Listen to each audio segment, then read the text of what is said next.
Welcome to another English Sparkling with Tweedy video. Today something a bit special, by which I mean a bit expensive. I think the generic name for these kind of wines is Prestige Cuvée. It is their Coty Coeur de Cuvée, the heart of the blend. It's from what I think is their best vineyard site, Coty. I think they grow mostly, perhaps even entirely Chardonnay there, maybe a bit of Bacchus as well. Previously, I had tried the standard wine they released from there. It's a single vineyard release, just called Coty Blanc de Blanc, all Chardonnay. I think the 2017 vintage of that was 40-something pounds. The more recent release of that, the 2019 vintage, has gone up to significantly more. Is it more like 60-something pounds now? And this is the absolute creme de la creme, the Coeur de Cuvée, the heart of the blend. The spiel is that they take the absolute best output from the fruit press. Presumably it's a bit like extra virgin olive oil, is it?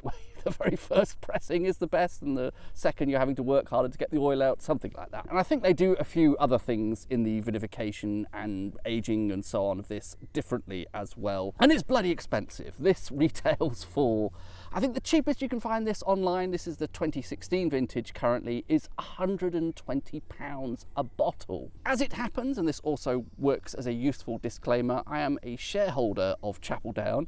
I would not recommend it as an investment. As a shareholder, you get a massive 33% discount on their wines online, which makes this wine that would otherwise, I think, retail from their website £125, comes down to sort of 80-something, which is still double what I really would expect to pay for a decent English sparkling, but it's better than paying 120-something. And I've only had to lose several £100 in capital value with their not very well performing stocks in order to get that discount. So that all makes sense, doesn't it? Anyway, I'm going to drink this alone in the woods. They only sell it in gift boxes. It's assumed this will be for a special occasion. It's not a special occasion, it's a Friday. Other than that, nothing of any significance happened today. Oh, can I just do a quick grumble? I occasionally get these gripey comments about my stemware, and they wind me up because it is a real encumbrance to bring actual glass. I'm in a public park, and I very much don't want to break any glass in public. I think that's just really inconsiderate and irresponsible of the other users of the park. So to bring proper glass stemware, I have to go to all this faff of putting it in a sleeve. And I don't have a very big bag, so it takes up a lot of bulk in the bag that I could otherwise be filling with snacks. It's getting very whingy, isn't it? This is all your fault. All those people who say, your glass is dirty, you get some proper stemware. Well, look, take it or leave it. I hope the more interesting backdrop of some greenery and occasionally some scenery in these videos outweighs the apparent disgust some people seem to feel with the stemware. I'm babbling far too much. It would have been nice to sobrage this for an extra sense of occasion, but seems pretty inappropriate again in a public park. Probably could lead to some difficult questions from the police. Why are you bringing a sword to a public park? So proper stemware for all you people who always moan about that. There you go. Look, proper glass. I don't know if I got that in, but I felt the mousse dissipated rather more quickly than I'd really like it to. Before giving this a swirl or anything, vague baked apple kind of aroma.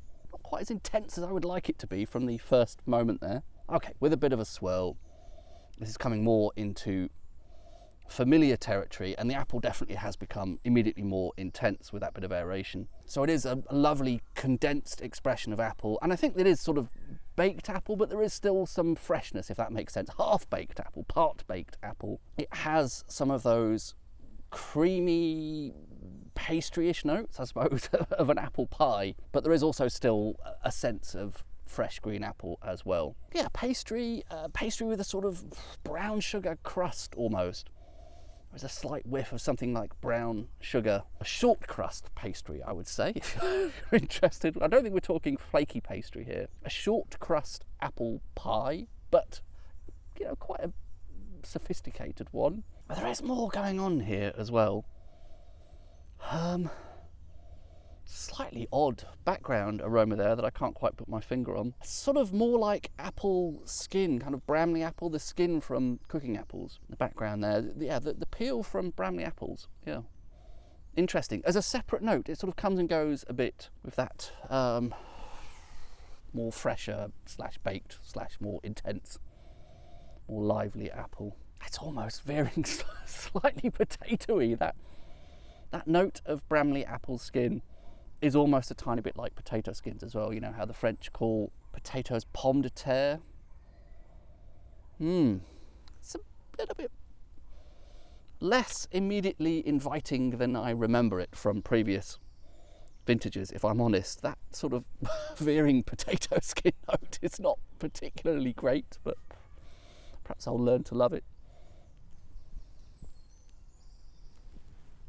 A delight on the palate though, and I think in that first sip at least, an unqualified, unambiguous delight, really intense, but somehow not kind of searingly over the top. I think it's a really good balance there of very fresh, very bright acidity, but not sort of feeling really unpleasantly sour. I think they've got the level just about right, at least for my taste, and different people perceive acidity differently, I suppose, and that suggests to me there is a decent amount of sugar there to balance that. Very nice effervescence, real sort of explosion when it hits the palate. That sensation, the mouthfeel of that is very experiential. I don't know how to explain it. It's not just a sort of, here's something that's fizzy, and during the duration of the time that it's on your palate, it's consistently fizzy. It's sort of, wah, that's a kind of, as I say, an explosion, a progression of that mouthfeel as my tongue is reacting to it. So that's a very good first sip. Still some slightly odd edges on the nose there. I don't know, maybe it's me. Perhaps I've been spraying on the Eau de Potato Skin cologne at home without realising it.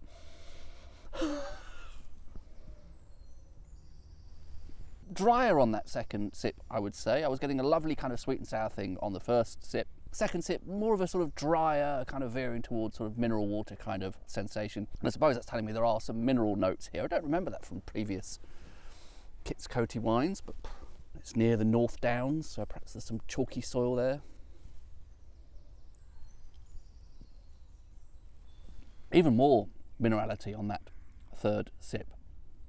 And it seems to be getting drier and drier, intriguingly. I think this is a wine that probably deserves a fuller evaluation over a longer period of time. But from those first few sips, it does seem to have changed in character since the previous vintage that I had of this. I don't recall which vintage that was, and it was long before I had this channel and I was recording notes. I think a little bit possibly of the refinement there seems to have fallen by the wayside. I don't know if it's just me. Generously, I would call it apple peel kind of aroma on the nose, which I don't remember before, but that classic apple pie kind of setup, which is, I think, one of the hallmarks of this wine. And it was done particularly with great finesse the first time I had this. Really intense, really sophisticated. Here it's almost as though someone has used a pan that previously had some jacket potatoes in and hasn't very thoroughly washed it and then made an apple pie in there. Or it's just, as I say, the skins from apples rather than potato skins. Bit weird.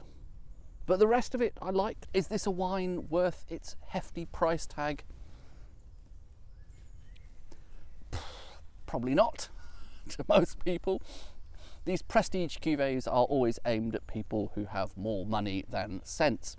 I'm not sure I particularly have a huge amount of money in the grand scheme of things, but I do have very little sense when it comes to English sparkling wine, and I am easily wooed by the idea of some sort of particularly niche prestige thing. And this is obviously not a wine that I'm going to drink on a regular basis. It was probably 5 years the last time I had one of these from Chapel Down. So it is going to be a very occasional thing. But part of me does like the idea of giving these winemakers a license to do their absolute best, to pull out all the stops and show you what they think is the best expression of what they can possibly make given ideal conditions. When I previously had the Coeur Cuvée Kits Coty from Chapel Down, I think it perfectly fit that bill. I think they clearly had demonstrated a really exceptional wine and something that was, I thought, significantly better than anything else Chapel Down made. This I still like significantly more than Chapel Down's regular base level sparkling offerings, but I think this particular style, this kind of blanc de blanc that exhibits a lot of appley character and pastry notes, is done elsewhere in English sparkling, and they're all going to be slightly different. But I think if you want a wine of this kind of style, I think you could probably achieve that at a significantly lower price than this. Hampshire seem to make a lot of wines in this sort of style. You get that kind of apple pie. Hattingley Valley, for example, their house style to me particularly their Blanc de Blanc, is very much appley, apple pie, that kind of thing. And particularly good wine from Hattingley would be similar-ish to this, I think, at a fraction of the price. I will possibly come back to you on subsequent glasses to see if this has improved. I mean, there may be things working against this, serving temperature and so on. It's, as I say, a warm day, 24 degrees, air temperature. This was in the fridge until the moment I left home, but it will have had half an hour on the way here with that ice jacket thing on. To me, it feels like it's at a reasonable temperature. The, you know, to my mouth, I don't feel like I'm drinking some lukewarm fizz. I'll stop talking. Needs a second glass and a bit more thought. Quick experiment. I did bring the horrible bit of stemware that everyone always complains about as a backup, just to rule out that there might have been some contaminant in the actual glass there, something that, I don't know, came out of the dishwasher or whatever. Let's also try it in this horrible glass that constantly gets whinging comments. So I'm getting that nice apple pie sort of aroma there. But yeah, I think that is, again, it's more subtle now, but I think that is, again, veering into that odd sort of apple skin kind of character. Yeah, it's there too. I don't think it's the glass. Oh well, it's might as well continue with the apparently superior stemware then. Oh, really weird now. I'm getting quite a intense browned butter sort of aroma there. No, definitely buttery aromas are something that I often encounter in Blanc de Blanc, and that's a combination of just Chardonnay expressing itself. I think it can sometimes be partly an interaction with wood can provoke that, and I think also autolytic interactions help to promote that sort of butteriness in Chardonnay. But that's really specifically like butter that has been melted in a pan, you know, prior to making a sauce that involves a big wodge of butter, a big knob of butter. It's that sort of smell, which is lovely actually, but it's quite unusual to get that in a sparkling wine, or any wine really. Browned butter, regular sort of slightly buttery notes I expect in Chardonnay, and it's good. I really like it when I find it. And this is actually lovely, to be honest. It's really nice, but it's just a bit weird. I suppose this is continuing that kind of apple pie theme somehow, but that's quite a surprise. And again, that first sip from that absolutely tiny second glass, tiny second pour I should say, is really lovely, really intense, and a sort of explosion of texture on the palate. Very, very nice.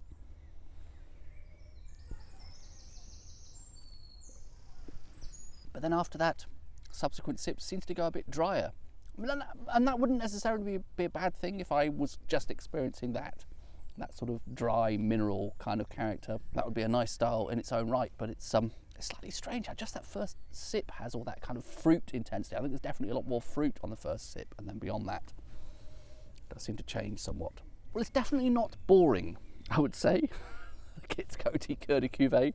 It is keeping me on my toes, and I think that weird potato skin, apple skin thing is going now, and it seems to just be replaced with that lovely browned butter. Oh, maybe it's coming back again, but it's, I don't know, morphing slightly into green pepper. There's something oddly vegetal. This doesn't give me the sense of something like volatile sulfur compounds that create those struck match notes that I hate, or anything kind of sulfurous. I think it's just horrid in a wine. Can't get on with it personally. But we are getting these odd little eruptions of vegetal notes. Not bad vegetables. We're not talking cabbage here. I don't think we're talking light strike, but a bit weird, a little bit. I don't think this is what the winemaker expected or wanted. I wonder if there is a very subtle wine fault. Yet another very subtle wine fault. I've never once ever, while I've been doing this channel, had a straightforward wine fault. I don't think any of these weird edges to this are horrible. They're sort of confusing and odd. Again, that sort of earthiness there. Potato skins. But they are detracting a bit from what I thought previously, as I said, the other time that I had this wine was a very sophisticated, very refined, very pure, very intense wine. And why am I suddenly talking about potato skins and stuff. That doesn't actually sound like one of the hallmarks of a very sophisticated, very refined wine, does it? Potato skins. I don't know if we can really call this glass 3 because that second one was such an absolutely tiny pause. This is really just glass 2 proper, but again, maybe it's the very green setting I'm in. There's a holly bush right there. I don't know if you can see that in shot. The sun is shining through the leaves of various trees and holly bushes, but there is a slight hint of greenness to that, isn't there? It's gold, but a greenish gold.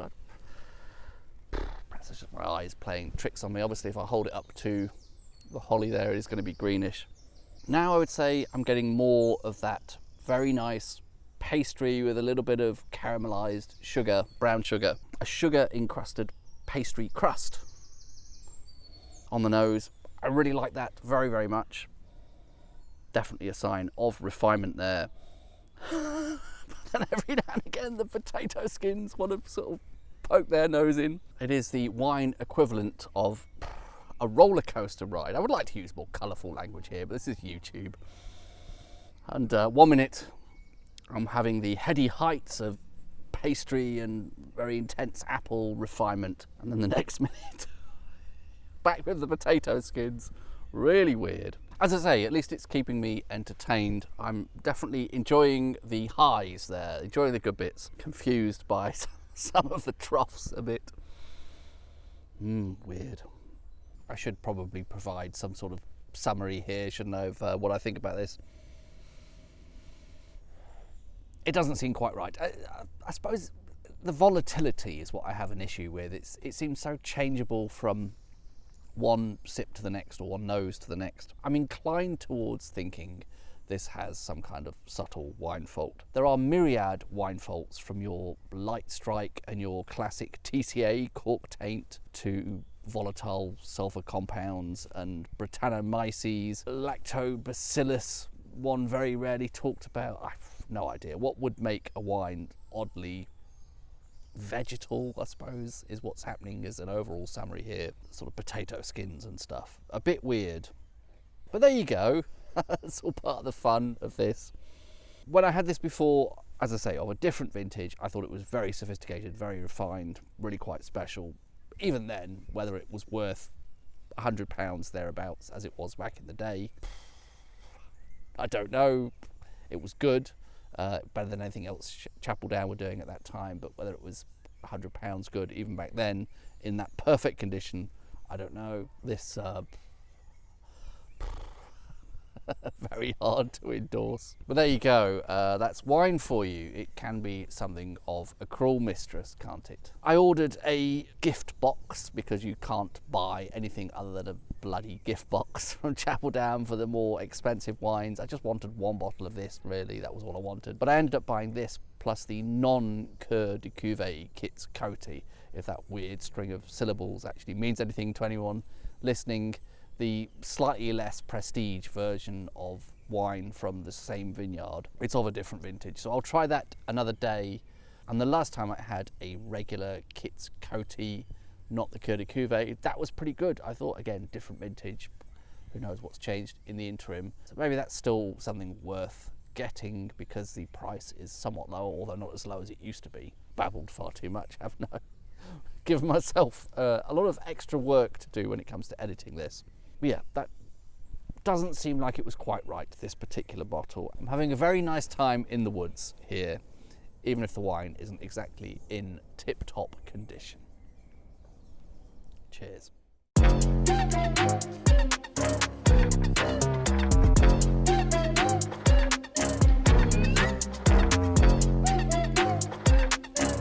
would be a good juncture to complain about the English wine investment scene.